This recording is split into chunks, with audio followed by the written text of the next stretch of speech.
Hey, how are you? I'm SliceofOtaku, and with this video, I want to revisit the topic of Pearl shattering Pink Diamond, which is a really popular contemplation right now. It's circulated about for a very long time, and it seems as though it's reaching its peak because we seem to be on the verge of either confirming or denying this theory, with the 2 new Steven Universe episodes coming in May. Now, a while back, almost a year ago, I made a video just like this one, outright discrediting this theory, but that was based on the information we had at the time, and since things have most definitely changed, I want to take the time to reevaluate and revise the stance we had previously. So a major piece of evidence in this case came to us from a recent promo in which Pearl may be seen holding and drawing Rose's sword. Now, Pearl, being the expert sword fighter that she is, would have no issue wielding this weapon to a devastating degree. But as the audience, we are well aware that Bismuth created this sword to cut through a gem's physical form in an instant, but never harm the gem itself. And so by default, if this is the weapon Pearl used to issue such an attack, then Pink Diamond was most definitely not shattered. And although we could very well close the case there, let's go further. Let's contemplate just how she would go about this attack, regardless of shattering or not. And for probably just as long as fans have speculated that Pearl took Pink Diamond out instead of Rose, it's been theorized that Pearl shapeshifted into Rose Quartz to do so. Now, this sounds pretty good, because we've never seen Pearl shapeshift across all 5 seasons of the show, but we know very well that shapeshifting is a basic gem capability, so we're inclined to believe she could do so as well if she really wanted to. Now, along with never shapeshifting, Pearl never speaks of the diamonds in depth. In fact, it seems she is physically incapable of doing so, as if an involuntary constraint has been placed on her being.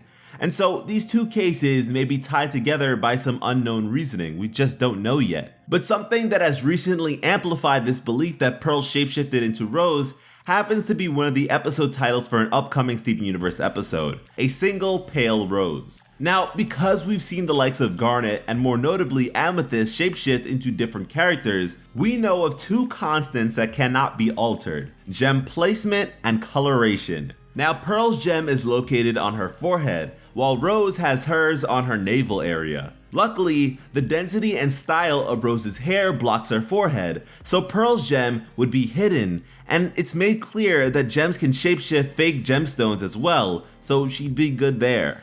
Then, in terms of colors, that's where the pale classification may come in, as Pearl's complexion is just that, pale. But considering the various colors she is made up of, and her hair being officially classified as pink, she would probably be able to be pink in most necessary areas, like hair or gem, but conveniently, Rose isn't nearly as colorful as some other gems, so she'd be relatively easy to pull off. And so for any onlooking homeworld gem, despite knowing that shapeshifting is a thing, it would all be believable since not even the likes of the War Machine Jasper had ever seen Rose Quartz in person, so there would be no frame of reference for them to spot the difference. In the promo, when Pearl is in possession of Rose's sword, despite being a mere silhouette, her attire is rather distinct. This is something we may recognize from a merchandising leak labeled as Past Pearl. Now, this attire Pearl has adopted is rather different from that which we may see her wearing while in war combat,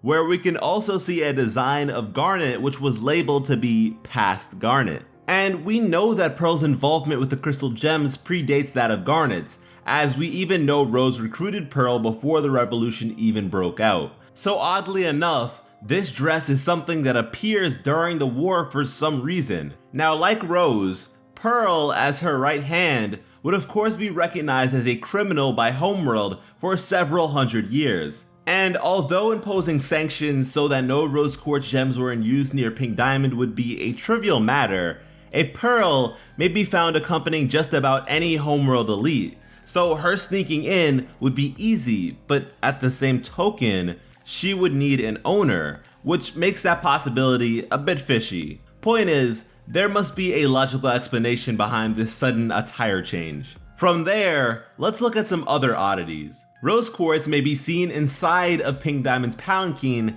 picking up her sword within its scabbard. Yet, Blue Zircon made it clear to us in the episode The Trial that multiple eyewitnesses said that Pink Diamond stepped out of her palanquin and was attacked by Rose Quartz directly from the front.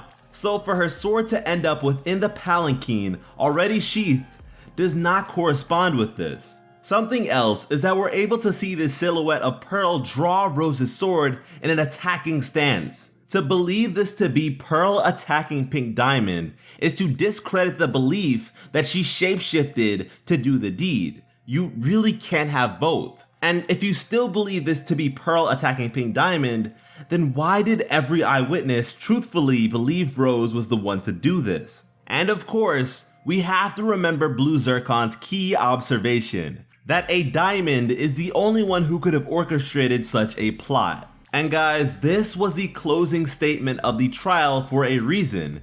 It's very, very important and may be considered to be fact, because to backtrack from that would be just horrific writing. And under no circumstances do I believe the show's crew of professionals would begin writing a main plot point at a 3rd grade level. Pearl shattering Pink Diamond in this case would need to be at the discretion of a diamond, which would seemingly align with her inability to speak about the diamonds. But at this point in time, Pearl was completely devoted to Rose Quartz and her cause, so I can only imagine such manipulation stemming from a desire to protect Rose. And when you think about it, once White Diamond entered the fray, the war was swiftly concluded with the spread of corruption. Now, because this is a distanced diamond attack, this is something that could have been done at any time really, as they would certainly have an easier time just cleaning up the remnants of a corrupted rebellion, rather than fighting a coordinated and ever-spreading revolt for hundreds of years.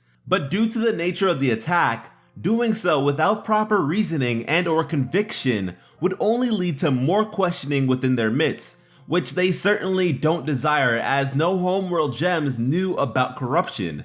I mean, even Jasper never put 2 and 2 together because it's just unthinkable. But in taking out Pink Diamond, presumably the spread of corruption would have a proper cause. And the reasoning of the culprit could be as simple as ridding the Diamond Authority of its dead weight and maintaining the glory of Homeworld despite their recent blunders, essentially turning a negative into a positive at the expense of countless, but with the maintenance of the greater good as an excuse. And to be honest with you, since the episode The Trial, I've been less interested in who exactly did the act physically and more so invested in the confirmation of the diamond who planned it and their reasoning. Really, if it's not White Diamond, I would be more shocked than anything, but regardless of the case, they really need to go full throttle and make our heads spin, because as it stands, the diamonds are kinda just jokes. But let's ask ourselves what Pearl doing the deed instead of Rose would accomplish in terms of plot progression.